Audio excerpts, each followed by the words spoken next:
Hello, everyone, and welcome to the Nordic Football Podcast. It's the first episode of 2020. I'm Steve Wyss, and I'm joined by Jonathan Fadugba. So, have you wintered well, my friend?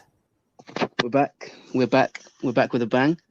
Welcome back to everyone who has listened to us in the past, and hello to anyone who is listening to us for the very first time. Steve, hello, and thank you for that warm introduction. I have been wintering well, although it's been a bit of a curious winter, hasn't it? With a lot of rain, games postponed in England a lot in the lower leagues, and we've got coronavirus to deal with now as well. So yeah, it's been a bit of a turbulent winter, I'd say. But springtime is coming, and the new season in Norway and Sweden is but a few weeks away, and we are back for the 2020 series, season 4 of the Nordic Football Podcast. Yeah, season 4. Yes, we've been going quite a long time now, haven't we? And by my word, it just feels like yesterday since we first got going. But I think this is about roughly episode 60. So yeah, very much looking forward to another campaign with you, Jonathan. And yeah, I mean, talk about winter. I was nearly underwater here myself. I'm hoping for a bit drier in the next few weeks and months to get it back to where it was. So. And yes, the season in Norway and Sweden just a month away. Looking forward to it. Yep. Well, you need to be careful up there in Yorkshire, Steve, because I've heard a few bad things about the floods up there. But yeah, the new season is coming. We are kind of already pretty much clicking into gear slowly in Sweden with the return of the Allsvenskan Cup and the Swedish Cup for 2020, which we'll talk about shortly on this podcast. We also will be bringing you discussions about the Eliteserien Fantasy, which revved into action this week. Steve, my man for Fantasy, has put together a very nice video on YouTube, which you can also check out. Have a little look out for Nordic Football Podcast on YouTube and maybe subscribe to the channel for that brilliant introductory video. We'll talk about that on this show. We're also going to be doing a player in focus. We've done these in the previous shows and in previous seasons, and this year we're going to be looking at teams as we build up to the new season. We're going to be looking at some player analysis of players who are coming from one league to the other. So we'll have an analysis of one of the players involved coming up. And we'll be also discussing a few transfers, our early thoughts in terms of this season, and a few other developments, managerial and that kind of thing. So strap yourself in, and I hope you're looking forward to this, the original and number one podcast on Norwegian and Swedish football, the Nordic Football Podcast.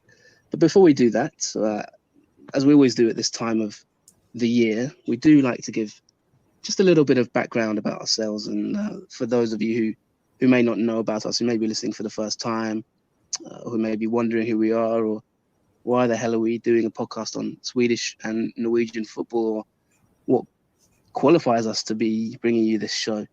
Obviously, the Nordic Football Podcast is brought to you by myself, Jonathan Fadugba, and Meatman Soccer, Steve Wyss, who is a soccer and betting analyst whose main leagues he covers are obviously Norway, the Eliteserien. He also covers France, League 1 and 2, which is how we got to know each other many moons ago now, Steve. And he also covers Major League Soccer in America. So a broad palette he has there. But Norway is one of your main leagues, isn't it, Steve? And you've been covering it for quite a while now, in fact. Yeah, you know what? When we talked about this off air about the introductions, I think I've worked back. I've been basically a football analyst in some sort of capacity since 2006. So quite a long time ago. And Norway was one of the first leagues that I did get into. Obviously, for those who do know me, you'll be aware of my website, meatmansoccer.com. Strong links to French football, especially Ligue 2. I'm kind of known for that, but the Norwegian league is one I've been a part of for well over a decade, talking on 15 years now, back when it was called the Tippeligaen and stuff like that. So, yeah, otherwise, I'm based in England, in Yorkshire, up north. So I'm sure quite a lot of you knew that already. Yeah, it's my 5th or 6th year involved in podcasting. I used to have a podcast called All Sports Betting Pod, which is currently on hold. Maybe it'll come back one day again. But Nordic Football Podcast is its 4th year, and so very experienced now in the podcasting world. And that's a bit more about me. Let's talk about you, Jonathan, and Jonathan Fadugba, or Fadugba as I like to call you, with my northern accent. Football consultant, writer, scout and founder, and editor of justfootball.com, which is a great website for those who want to take a look at it. I even did an article for you recently, didn't I, on there, which I very much enjoyed. So, take it away. Tell us a little bit more about yourself. Thank you for that nice introduction there, Steve. Yeah, obviously for those who aren't aware, similar to Steve, obviously been working in the league for many years and in the region. And my interest in Swedish football comes from living out there. And a few years ago now, I lived in Göteborg, a fine city, to which I long to return one day, hopefully. But yeah, it's a great place to live, and I moved out there for various reasons around football. And obviously being out there, my love for the league grew, and I was watching games regularly, obviously youth level and first team level, Super Etten as well, and really immersed myself in the leagues. And obviously being out there, I'd known Steve for many a year, in fact, through our own previous links working together, and we'd covered the French league together, and I was out obviously in Sweden, and I knew of his fondness for Norway, and we got talking, and we'd been talking for a while about the league and the two leagues in general, and we'd been having these long-winded discussions, hadn't we, Steve, without a microphone, basically. So this podcast, really, long and short of it, is an extension of those is a recorded version of those conversations where we used to sort of sit there, and I'd be in my house in Göteborg, and we'd be talking about these random leagues and random players, and asking each other for advice on players or opinions. And the love kind of grew from there. Obviously, Just Football, just-football.com is kind of how I got into football. Started a blog many years ago now, over a decade ago, and that grew very well. I sort of started, that was my path into football, really, in terms of working in the industry. I started freelancing and that kind of thing, and worked for a few years in various different roles, different magazines, that kind of thing, 442 and other places. And I suppose it all kind of grew from there. So that's just a short, I suppose, summary, if I could say. Yeah, I say it's very interesting that, you went out there, experienced the culture, and you had a great time. I know you had a great fondness for Swedish football anyway, but that really, from that moment on, you've just been obsessed, I suppose, in a lot of ways with it. I know you and my own self also keep extensive databases of both these leagues, and it's fair to say now, I don't want to call you old or anything, but I look at you as a bit of a veteran analyst now, Jonathan, really, Well, a lot of people sort of, when I did move out there, I remember a lot of people asking me why I'm going, and many people kind of thought it was for the women, I suppose, and I've always said no comment to that one, but it was for the love of the game as well. And in terms of the league, and it's a league that is quite close to my heart. I think, as we'll talk about maybe in the season preview podcast to come in a few weeks' time, it's a league that I think has a huge amount of youth talent. 2015, I was at the under-21 Euros covering it for Just Football, where we're accredited by UEFA, the website, and Sweden won the tournament, of course, under-21s, and they've had a lot of youth talent for many years, and I think that is something that maybe we'll dwell on in the coming weeks in terms of the changes, because there does seem to be an growing exodus earlier and earlier these days. Players tend to leave, when they're 16, 17. Chelsea signed a player recently from IFK Göteborg, who was around 15 or 16, I believe, and players are leaving younger than ever before, which is a challenge for the strength of the league in terms of its spectacle for spectators. But there's no denying I am a little bit of a veteran now. I've been preparing my database for this season, and to be honest, it's really whet my appetite. And yeah, I'm very much looking forward to this season, Steve. Yeah, me too. I've certainly been doing plenty of work in the background this winter.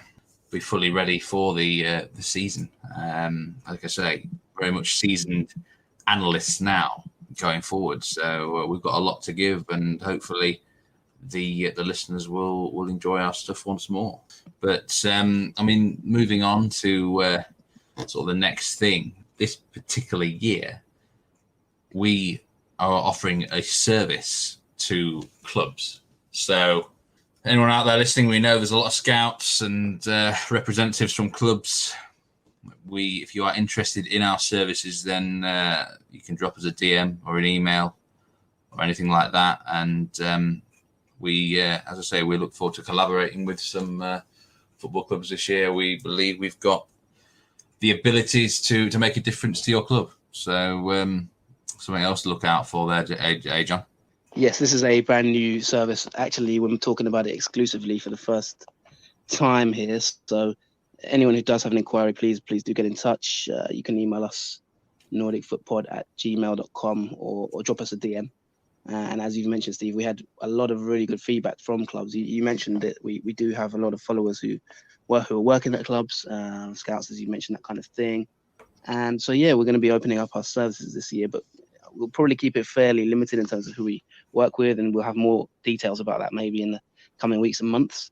But for now, yes, if you have any inquiries on that side of things and you want to know more, as Steve has mentioned, we keep extensive databases. We've been covering the league for many years and have a unique insight into pretty much every single player in the leagues over the past, track record of 5 or 6 years. So get in touch if you'd like to discuss that in a bit more detail. Steve, just tell me, before we crack on to looking ahead to 2020, why do you love this league? What attracts you to Norway?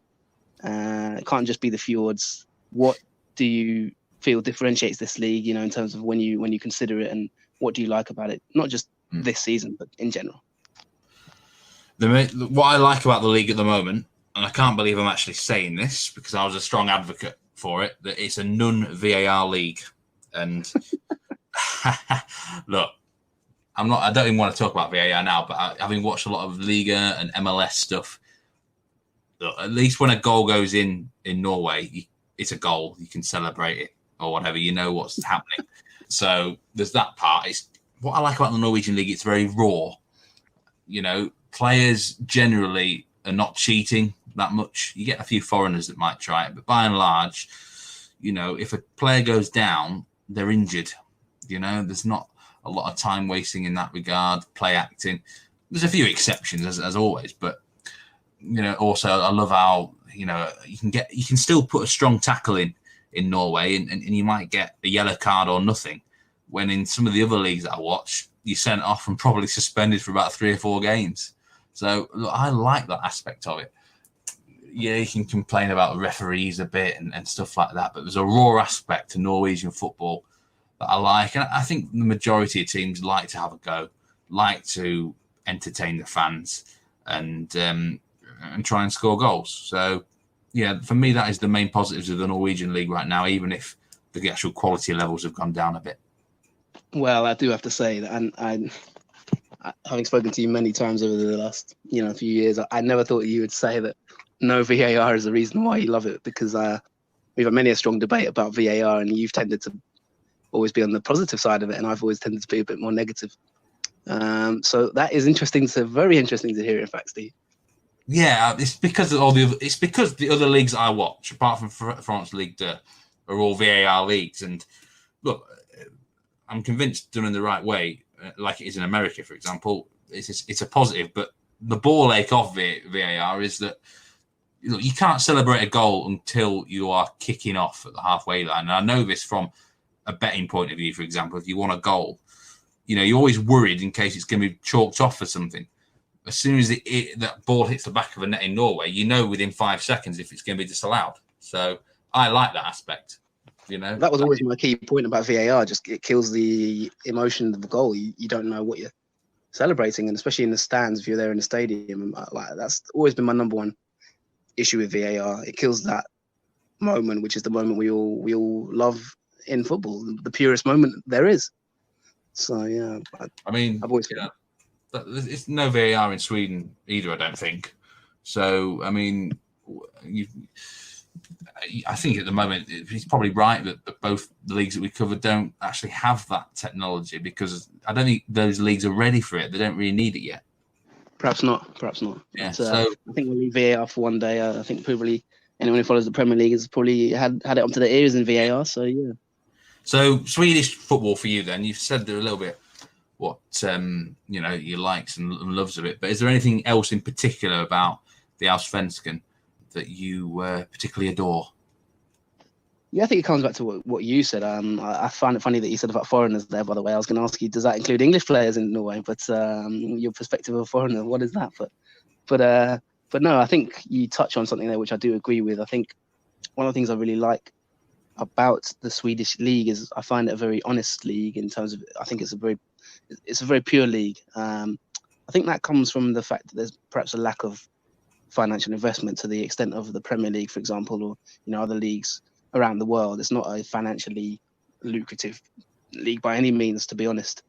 That's a strength, I think, and also a weakness at times. But in terms of ability to retain players and maybe at times even crowds, there's probably not that much star quality at times. But I do think it's a very pure league in that sense. I'll be honest and say that although I do love the league, I am a little bit worried about it in certain aspects. Two of them I want to just touch on very briefly. One of them is I am a little bit worried about the talent drain. One of the things I do love about Swedish football and the league in general is it's a very good platform for young players, which is something we've always emphasised on Just Football. It's really something we've been really strong on with things like the JF20, our yearly series on youth football, looking at best players around the world, young players around the world, and it's the reason I've always loved French football as well, for the young talent in there. Camavinga at Rennes, a great example. And that's one of the reasons I've always liked Sweden. And Benjamin Nygren was a solid topic on the podcast last year. And I think he was kind of a microcosm of the situation in Sweden, really, in terms of young players and how quickly they leave the league. He played half a season and left, and has barely played since he moved to Genk. And so it was something that kind of wound me up a little bit at the time. And so that is a little bit of a worry, I think, in that sense. Can Sweden continue to retain young players to the level to get them playing and allow them to grow and blossom without them leaving after 5 minutes or 596 minutes in the case of Odilon Kosanu? But yeah, that's a challenge. But one of the reasons I love the league for that youth element. And yeah, the second thing that I do love about the league and does give me a little bit of a cause for concern is if we look back to last season in Sweden. One of the greatest things I love about Swedish football is, although it's a smaller league in terms of fan numbers and attendance figures, compared to say England with the Championship or Premier League, which is two of the best attended leagues in world football, there is still a very strong fan culture in Swedish football among the fans who attend. Teams like Hammarby, AIK, for example, Malmo, they have intense and passionate, loyal fans. You only have to look at Pontus Jensen's Twitter account, for example, the Brentford player who is a diehard Malmo fan, for that kind of that relationship between the player or the fan and the club. There's a really strong bond that they have. But one of the things that worries me, and it did worry me a lot last season, was the ongoing rivalry between the police and the fans. We always see, Stephen, in Sweden, and one of the most exciting things and one of its biggest qualities is those tifos, isn't it? The tifos and the flares and that kind of thing, and from the stands that they bring, firework displays, that kind of thing. And I think it's a unique element in Swedish football. But they seem to really clamp down on it last season, and I think it's a bit of a worry for me, that rivalry that they had between the police and the fans, and the fans were banned from stadiums, sections were shut down last season, that kind of thing. It was a really long going and a big talking point in Swedish football last year, and I think that is a little bit of a worry. It's one of the things I love about the league the most. I think those displays of passion you always see when you watch an advert on TV, for example, about the Premier League or leagues, don't you? They always use the fans and that kind of fan passion to sell the league, as a product. But then obviously at times they also don't like it when it comes to tifos and things. I know there's a safety element, of course, that has to be kept in mind, but hopefully they can find a balance between safety and also allowing that expression of fan culture. The tifos, the flares, the flags, all of that is a big part of Swedish football, and I hope it continues so that we can grow the attendances rather than be closing sections down. Yeah, I certainly think there's positives for both leagues, and that's why we're covering them. Really, it's not just a simple case of we're talking about these leagues because we have to. We do like them, we do love them. So there's some good things about the league, and obviously some concerns that we've got as well. I'm sure we'll talk about that as the season progresses. So anyway, we don't want to ramble on too long, I guess, in this section. Let's get stuck into the meat of it a bit more. And where we're going to start off then, let's just have a little talk about, Eliteserien Fantasy to start with. This is a bit of a self-plug, actually. I did a YouTube video on this back end of last week, about half an hour long. Initial pre-season thoughts about players, did a first draft. And, the reception's been pretty good, so thanks for that. And there'll be more of those videos as the season progresses. But do take a look at our YouTube channel, subscribe to it, like the video, and keep your eye out for more there as the fantasy season goes into the main start of April. And I'm sure that team that I selected initially will change a bit. So I know you had a little bit of a listen and a watch of that video, Jonathan. Are you doing Eliteserien Fantasy this year? I will be, and I was very impressed with your video, Steve. And for anyone who hasn't seen it, as I mentioned at the get-go of this show, get yourself on our YouTube channel, and you can have a little watch of that. We'll be bringing you plenty of analysis on our YouTube channel this season, which I'm quite excited about. Steve's been giving me a few tutorials in terms of those videos. So, keep your eye on that page, because we're going to be growing it, and I've seen the subscriber counts going up. So thank you to everyone who has subscribed. Steve, you're the main man for Eliteserien Fantasy. I remember last year I ended up quite close to the relegation zone, having not checked my team for about 28 weeks in Norway. But it wasn't the case with you. You were up there challenging for the league title in fantasy, certainly in the Nordic Football Podcast League, and even in the wider league, I think, for quite a while. You were pipped in the end, but you put together a very nice little preview for this season. Let's just very briefly, for those fans who who have not seen that yet, tell us your early initial thoughts on fantasy in terms of maybe 2 or 3 players to watch, and also any changes to the game or things to bear in mind for people who are listening who are going to be playing it this year and are very determined to improve on their performance last year, or even playing for the first time.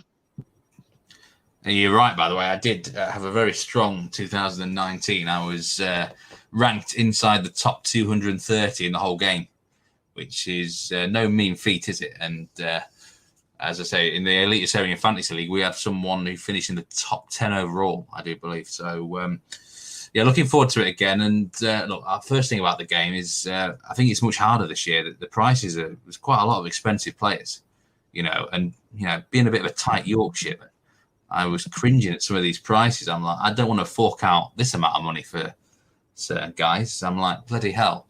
So, I think it's going to be much harder to create that so-called dream team.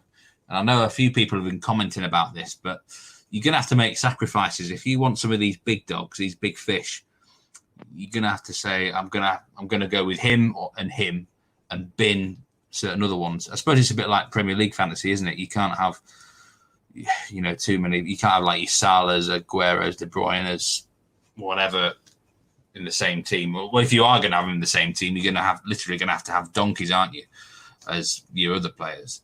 But certainly 2 players that I would recommend everyone having in their side is Lecky James up front at Molde. We had him on the podcast last year, back end of the year, with a great interview.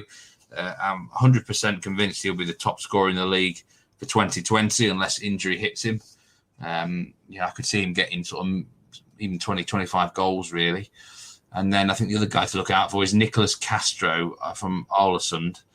By the way, Lecky James is 12 million. It's expensive, but he's well worth the fee. Nicholas Castro, 8.5 million, midfielder from Ålesund. And he tore up the Obosla again last year. Chilean international. And, this is a player that I think can go great places, may even move in the summer, but he's basically a striker or a really strong attacker, and he's been listed as a midfielder in the game. So I think he's going to go really well. I'm excited for him. Yes, he's a step up to the new league. So those 2 players right now are 2 I'm really looking at. And, after that, I think it's really up for grabs. There's a lot of debate about what top players you want and which ones you're going to have to leave out. But for me, Lecky James is absolute must in your team.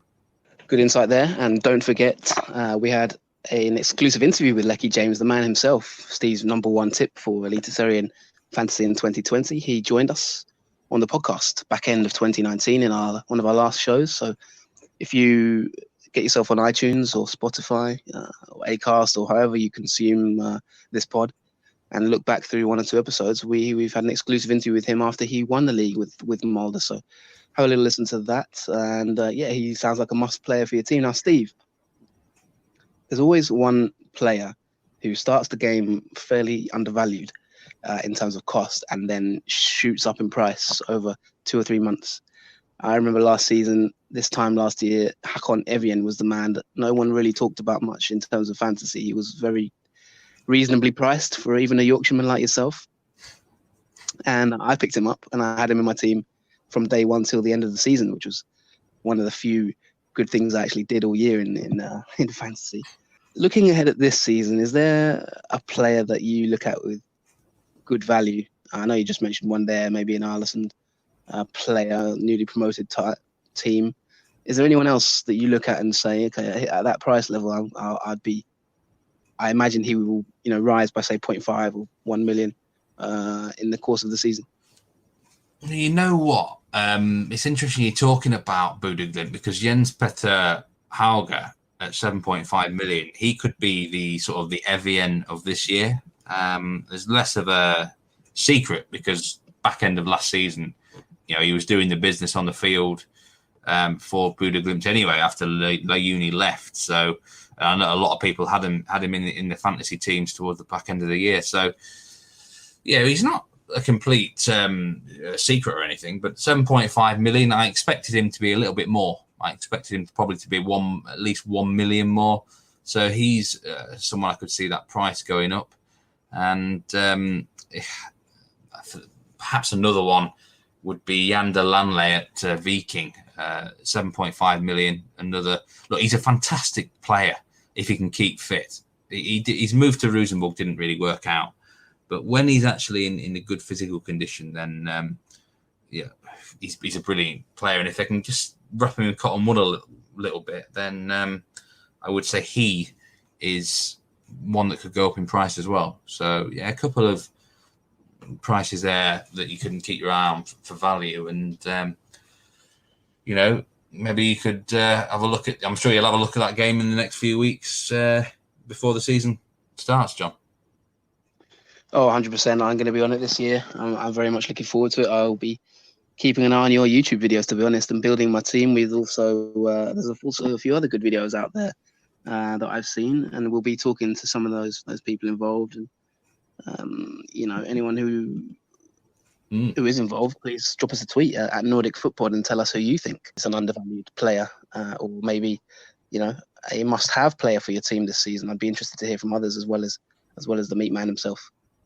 There's a lot of interest in the Eliteserien Fantasy at the moment, John. I must say, I think, like you said, there's a couple of very good channels out there. I heard of a new podcast coming out on Eliteserien Fantasy, so we wish them all the best. And like I said, there's a lot of interest, and I think it's going to get bigger and bigger and bigger. So, okay, we're going to take a break now. After the interval, we're going to be talking about the Swedish Cup and how the Allsvenskan teams are gearing up for the new season.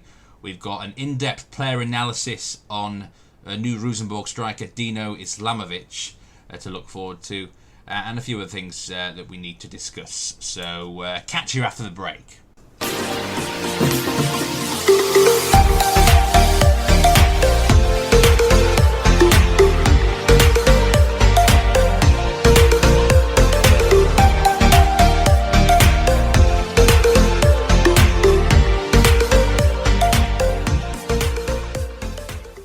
Let's move on to a bit of Swedish talk, and pre-season's obviously well underway. The Swedish Cup has been in operation, which I was talking to you off air. I think it's a great idea having a cup in the early stages, get teams match fit and everything, the proper competitive games. So, yeah, I mean, Swedish pre-season, what have you got to say about it so far then, John?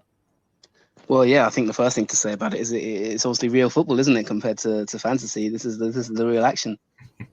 So yeah, there's been real live games taking place in the last few weeks since February. The group stages have just ended in the Swedish Cup. 32 teams and 32 team group stage. Obviously, preliminary rounds take place a lot earlier in the season. That's the format in Sweden. You have the early rounds in sort of August and May. You get rid of a lot of the sort of lower league teams, perhaps, and then the ones who do well enough to get into the group stage make it through. So yeah, there's 8 groups with 4 teams, and yeah, there's been a few upsets along the way. I mean, it's kind of, as you mentioned there, it's pre-season, so really it's a mixture of kind of pre-season preparation, but also with a competitive edge to it. So yeah, like you say, I think it is a pretty good idea, to be honest. And obviously you get some teams who take it seriously and really gear up for the, use it to gear up for the new season. And then you get some teams who don't really care and just use it to like get match fitness. So there has been some shocks. A big shock was Djurgården, who have been knocked out by Mjällby, losing on just at the weekend just gone at home in Stockholm to Mjällby 2-1 to basically go out of the cup. In their 3 games, they won 1, drew 1 and lost 1, the champions of Sweden, and drew against Sandviken, a lowly team there, Sandviken's IF, who play in the 3rd tier of Swedish football.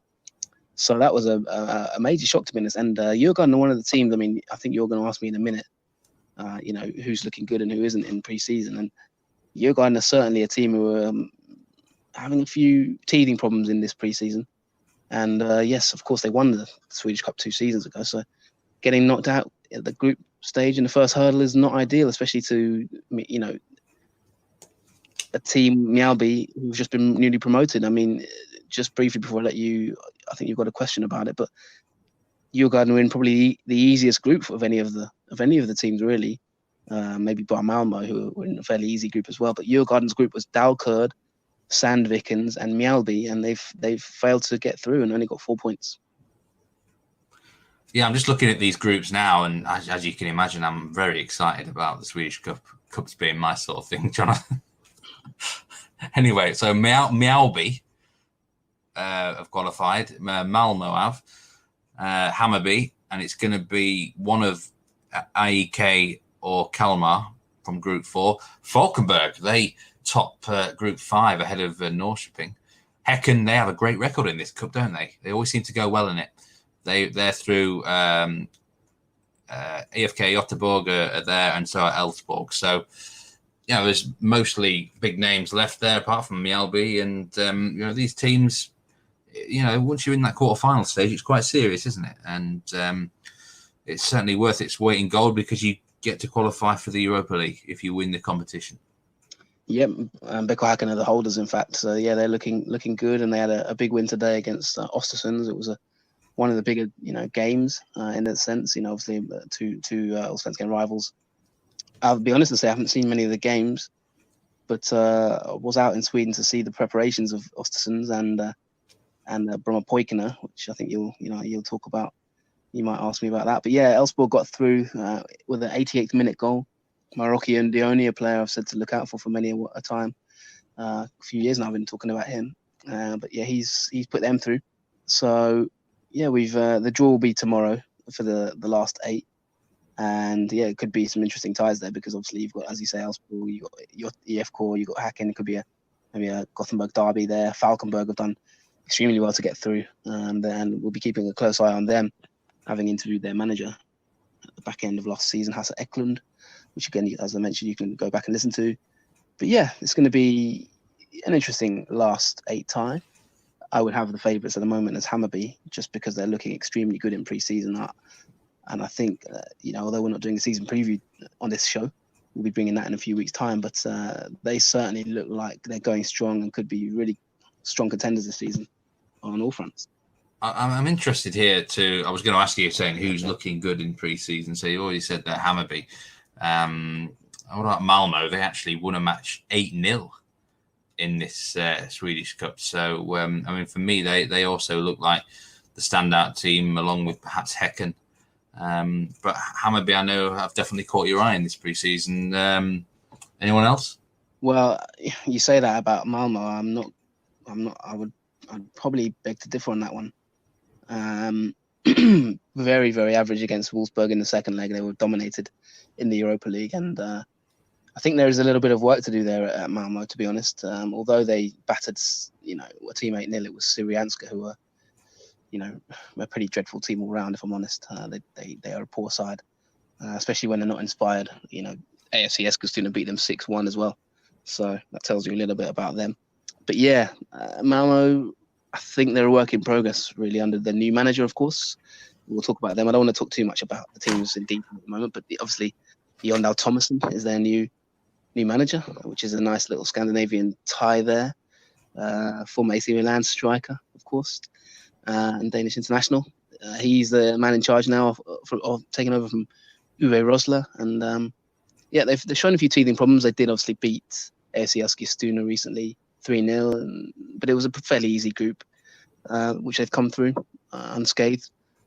But yeah, I'm very impressed with Hammarby at the moment. I think the teams that have a lot of work to do with 3 or 4 weeks left of the season. I would say Djurgården have a lot of work to do. They've lost some key players, including their captain Marcus Danielsson and Hammarby Toure, of course, who's gone back on his loan spell. I think they're 2 of their best players, basically. So they are going to have some question marks in terms of retaining the title. Obviously, the transfer window is still open, so there'll be a lot of business to be done. But I think they are maybe in a bit of a state of flux right now. AIK as well. Their Stockholm neighbours, I think they're in a state of flux, not massively up on their squad at the moment. I think they've got a lot of work to do to prepare themselves for 2020. There was a talk of a regeneration of that squad, and I still think it needs completing. I don't think it's complete yet. But yeah, and obviously Norrköping have had a few sort of shock results, getting knocked out of the Swedish Cup as well. So they are in a little bit of maybe, stasis as well. So a lot of work to do for a lot of teams. But Hammarby, I would say at the moment, are the team that look best equipped right now in their overall ability. They're frightening teams, and they did frighten teams in this cup run, scoring goals for fun as they tend to do. Yeah, I was going to ask you about teams that you're a bit worried for at the moment, but I know we're not going to even be talking about them this season, but very dark times for GIF Sundsvall, perhaps, who finished bottom of their group. But for the 2 new promoted sides, obviously fantastic for Mjällby. I mean, I know we're going to talk about them as the season unfolds, but early signs very promising. And Varberg boys, they were competitive in their group, although Hammarby gave them a good beating. But in terms of concerns at the moment, would you say perhaps Sirius are one to be worried about? I think it's too early to look at the relegation zone, if I'm honest. I think you can't draw much conclusions from the cup. Obviously, they drew with EFK, but EFK squad is kind of lacking at the moment. They've still got a few holes in their squad which will need to be plugged. But I think, like I say, it's very hard to draw conclusions at this stage because you do have teams, like I say, at different stages of their recruitment, of their development, of their transfer window, of their pre-season. A lot of teams go off to sort of, Mallorca and that kind of thing, the Algarve, and have little pre-season mini tournaments. There's still pre-season games to come after these rounds. So it is very hard to draw overall conclusions, I think. Obviously, Sundsvall, we will miss them. I was updating my databases, in the last few weeks, and I will miss GIF Sundsvall actually having to ignore them on the documents. It's a shame to be losing them. I always enjoyed them as a squad, and a lot of their players have sort of moved on. Of course, David Batanero, I think, has moved on to Mjällby. So a few of them have kept their Allsvenskan status just with different clubs. But I don't think you can draw too many conclusions for now. So I wouldn't want to comment on Sirius for a few more weeks, to be honest. It is very early days indeed. So now, talking of Sweden, I do believe you had an extensive trip up there in the off season to Stockholm, and I know you want to talk about it a little bit. Do I? Well, I suppose briefly, I want to touch on it and just say I went out to visit, Brommapojkarna, actually. I managed to catch a pre-season game against Östersunds, obviously with Ian Birchnell out there as well, the two former colleagues, Sean Constable and Ian Birchnell. It was really good to sort of get a look behind the scenes at Brommapojkarna. I didn't really talk too much about it yet, but I posted, I think, an update on Twitter, but that was about it, really. But it was a really fruitful few days. I got to see behind the scenes that obviously Brummer have gone down from the Allsvenskan to the third tier to back-to-back relegations. But I was really impressed with their facilities, Steve. I have to be honest. It's a really nice setup they have, and they're not a third tier squad in any way, to be honest, in terms of the work they're doing and the level of the club, their youth department. It's a really impressive club in that sense. Really, really strong youth facilities. So many players have gone from Bromma to big things. The most recent example being Dejan Kuzalewski, who's obviously recently completed a move to Juventus from Parma. And he's a BP alumni. But yeah, it was really, really nice to spend a few days there and obviously meet Sean and catch up with Ian as well at the game. So yeah, it was a nice little trip, Steve. You were missed. Could have joined us for a beer. I'm a bit of a Dennis Bergkamp these days. I don't like to fly, so especially at the moment, I don't think I'll be looking to go anywhere too far with this coronavirus going around. But you like the old stadium there, don't you, at Bromma? And I know you showed me some pictures of it, and definitely looked like my sort of venue, I must say. Yeah, it's really compact, but it's very nice, actually. It looks a lot better, live than it does on the TV, I have to be honest. The stadium looks a bit dead at times on TV. But yeah, it's got a really nice feel to it, quite compact. The facilities around it as well, there's a whole complex there. They've got the analysts room and, they've got loads of different sections there. It's a really nicely run club. Obviously, they have the women's teams there as well, and the youth teams. They've got tons of youth teams all around that area of Stockholm that play games, and they managed to bring them in. So yeah, it's a really tight-knit setup.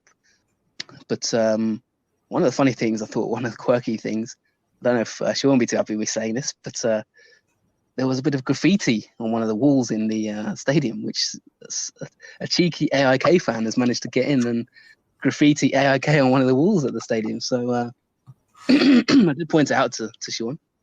I don't know if they'll have painted it off by now, but yeah, I did find that quite cheeky of an AIK fan. But obviously, Stockholm with so many teams there, it's a footballing hub really. But it was a really, really nice trip, and obviously I have to thank Sean for being so welcoming and inviting to show me the club really and behind the scenes and watching them train and stuff. So thanks to Sean, and yeah, good luck to Bromma this season. Another team we won't be really covering in that much detail, but we'll certainly be keeping an eye on them, won't we, Steve? Yeah, I absolutely wish them all the best, and there's no doubt in my mind Sean Constable is a man to bring them back up again. Fantastic coach, and I think he's a good fit there for in Stockholm. And yeah, Bromma, watch out for them making a rise in the next couple of years. That is my prediction. Yep, it will be expected, especially with the budget there in terms of the third tier. They will be expected to go back up, and they had some tough games in the Swedish Cup. Obviously, playing Hammarby, I know Sean thought of that as a huge experience. Playing such a big club like Hammarby at home. They lost that game 2-0, but from what I understand, they put in a really good effort there against a strong side. And then they had Varberg boys and GIF Sundsvall. Finished third in the group, but obviously Hammarby way too strong in that group and went through. Moving on to former Östersunds member of coaching staff to a former Östersunds player, because we're going to talk about the very first player in focus of this new 2020 season, aren't we, Steve? And we're going to begin with a player who will be straddling both leagues. He's bridging the gap from Sweden to Norway in very nicely on brand for the Nordic Football Podcast. And that is Dino Islamovic, who has completed a move from Östersunds to Rosenborg, who, having won 4 titles in a row, are now competitors only, and they're not champions anymore. Mulder, of course, winning the league, but it's the re-up for Rosenborg, really, isn't it? It's their chance to bounce back now. This season they'll be looking to, reclaim their crown, and they've brought in a Swedish sporting director, I believe, and with that they've brought in a Swedish, a player from Allsvenskan, and Dino Islamovic. Now, Steve, you're the man who's been doing a little bit of looking into this player for our first player in focus of the new season. What is your insight on this player, and what are your general thoughts? I've got thoughts too, having watched him, but firstly, I want to get your perspective on it. Yeah, I thought this was a good player to choose because I know quite a lot about him now. You know a lot about him, so it's a good one to discuss. And the first thing I've got to say is I was looking at potential big transfers into the league, and sadly there's not many. Rosenborg actually paid a fee for him, over £400,000, which is unusual in itself, as obviously most of the money into this league is on players leaving the league rather than teams signing anyone. So, 400,000 is decent whack, isn't it, in the Eliteserien? And I've been looking at this player in detail on Y-Scout, who, by the way, we are once again associated with in 2020, the leading company for professionals, football professionals. They provide a world of data and videos available online, and they recently partnered with Huddle, a huge company based in the USA who provide tools for coaches and athletes. So a privilege and a pleasure to be associated with Y-Scout again. I'm sure we'll talk about that a bit more detail at some point. But that's using Y-Scout data. And look, I'll be honest with you, I'm concerned about Islamovic. If Rosenborg think this is their striker who's going to score them 20 plus goals a year, or even get anywhere near to 20 goals, then I think they're going to have to reconsider, because my main problem with him is his actual position on the field. Is he an out and out number 9 striker? And in my personal opinion, he's not. Maybe he could adapt into that role, but I think he'd be better off suited in a front 2 system, with him being a bit deeper. So Rosenborg are giving a 4-3-3 formation, as far as I'm aware, unless Eirik Horneland's going to try and change things again.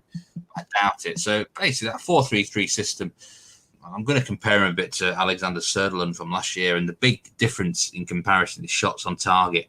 Islamovic at Östersund last year, just 32.2% of shots on target from him, which for me is quite low. I mean, it's nearly Patrick Bamford level, isn't it?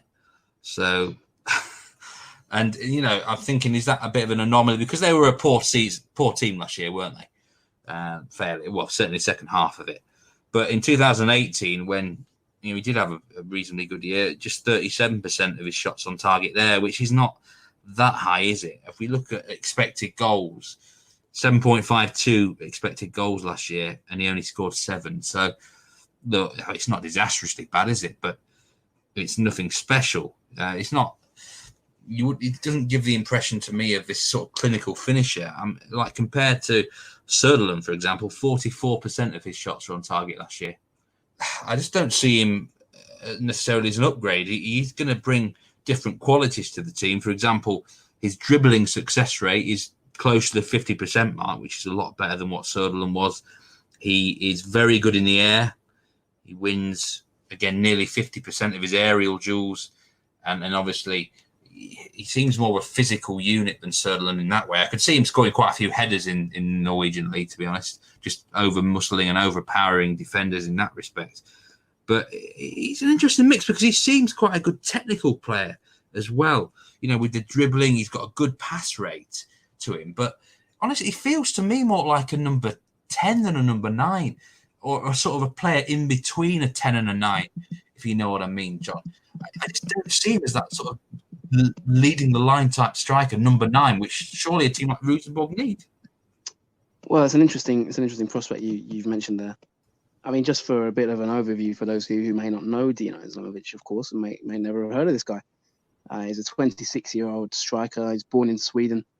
There's been a recent sort of to and fro on the international level, because he's recently changed allegiances. He did earn a first cap for Sweden under Jan Andersson, the Swedish manager, but he's recently switched allegiances. And obviously, having left Sweden and Swedish football, he's decided to switch his national team as well. And he's decided he will play for Montenegro. That's gone through now. That's been declared. He said publicly that he feels he's got a greater chance of playing Montenegro, the national team. And he said he had a cordial and open discussion with Jan Andersson, and just made it clear that he wants to represent Montenegro from now on. So this is the Montenegrin, we expect he'll be a Montenegrin international going forward, despite representing Sweden at youth level and for one cap. But he's a 26-year-old striker, 6'3" We talked about him quite a lot on last year's podcast, especially around the summertime.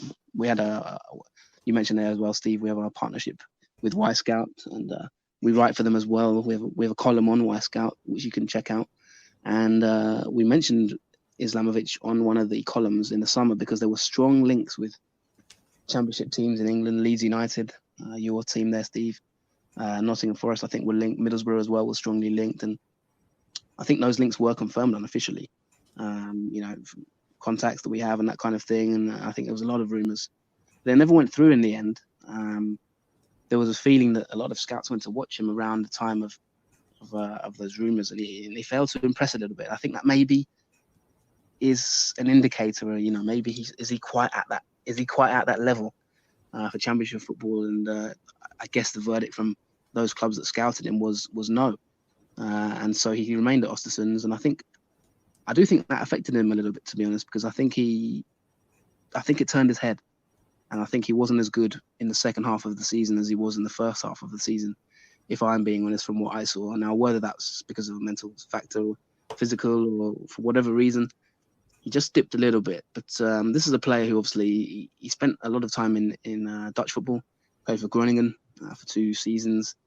Was also at Fulham as a youth player. So he does have a little bit of pedigree, as you mentioned, Stephen. You've done the numbers there, which was very interesting to hear. I mean, is this a player that you'd put in your fantasy team for one? And what's your overall outlook for him? Because from my point of view, I do think Rosenborg have a striker there who can make an impact. But is he at the level of, say, an Adek Benro or a Bentner? I think the jury's out on that one, and I wouldn't be hanging my entire hat in terms of title hopes on him. I think he has the potential to sort of perform and go on a really strong run, but I'm not entirely sure that, like I say, you'd hang your hat on him and guarantee it. So that will be a big talking point, I think, for Rosenborg this season. Can he do it? Can he carry the hopes of the club on his shoulders? Your thoughts, Steve? Yeah, well, he's certainly expensive. He's 10.5 million. He's the 4th most expensive striker in the game. So I'm sure a lot of fantasy listeners are interested in our thoughts on him. And one thing I will say is, and this is positive, he's going from a poor side in Östersund, or a fairly poor side. And, Rosenborg outfit is going to be a lot more chances coming his way, isn't they? But is he going to be in the position to take them? Because I'll give you an example compared to Söderlund. Touches in the box, average touches in the box per 90 minutes, just 2.58 as opposed to Söderlund, who was 3.54.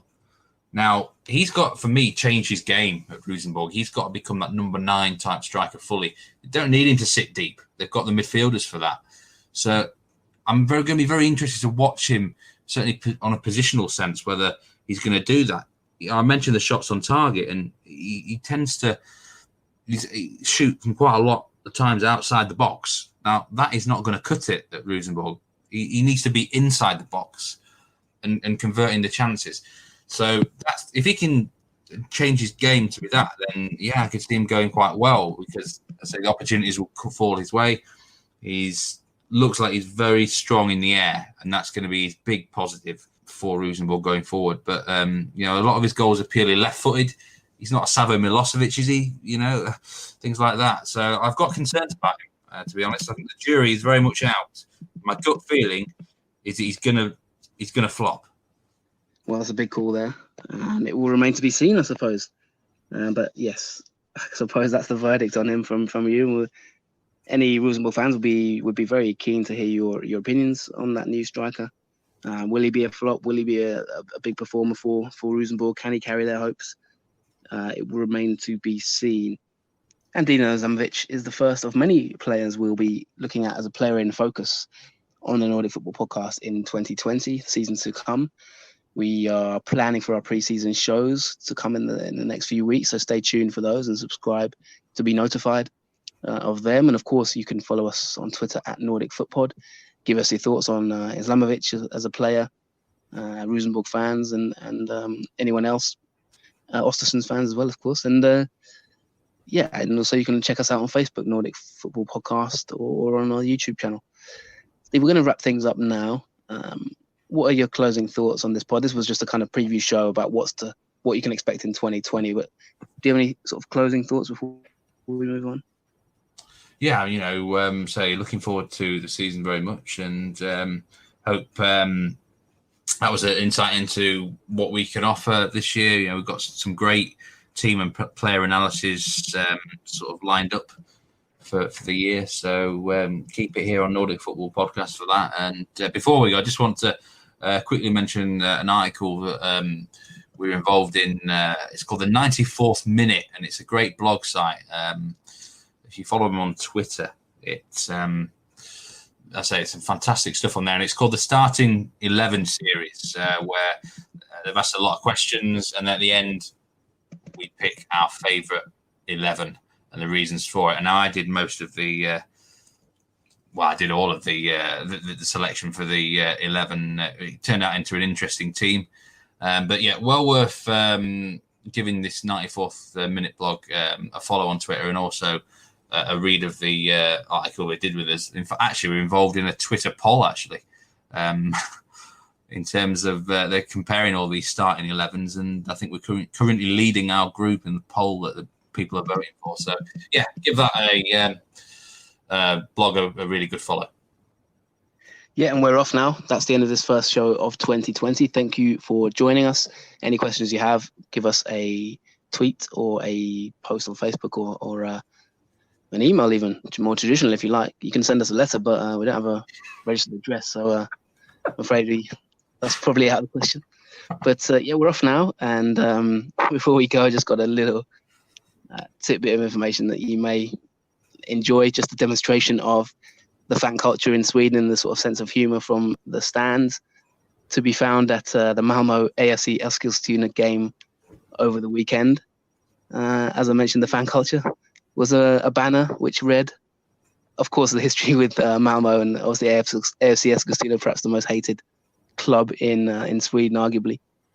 There was a banner that said, held from the stands, which read, "We'd rather have coronavirus than AFC Eskilstuna. Long live the 51% rule." So a little bit of comedy there from the Malmo fans. And it said, "From Hoffenheim to Eskilstuna, when will modern football stop infecting our game?" So scathing comments against the AFC Eskilstuna there from the Malmo fans, but a little bit of an insight into the humour, I suppose, at times that comes from the stadium, and that strong fan culture that we mentioned, and something we hope to keep in 2020. So it's been a great show, and it's great to be back. As I mentioned, my name is Jonathan Fadugba. You can catch me on @JFFootball on Twitter, and you can catch my colleague Steve Wyss at Meatman Soccer. We're off now to carry on preparing for the new season. Thank you very much for listening. Goodbye, everyone. Yeah, thanks very much for listening. We'll see you again very soon. Goodbye.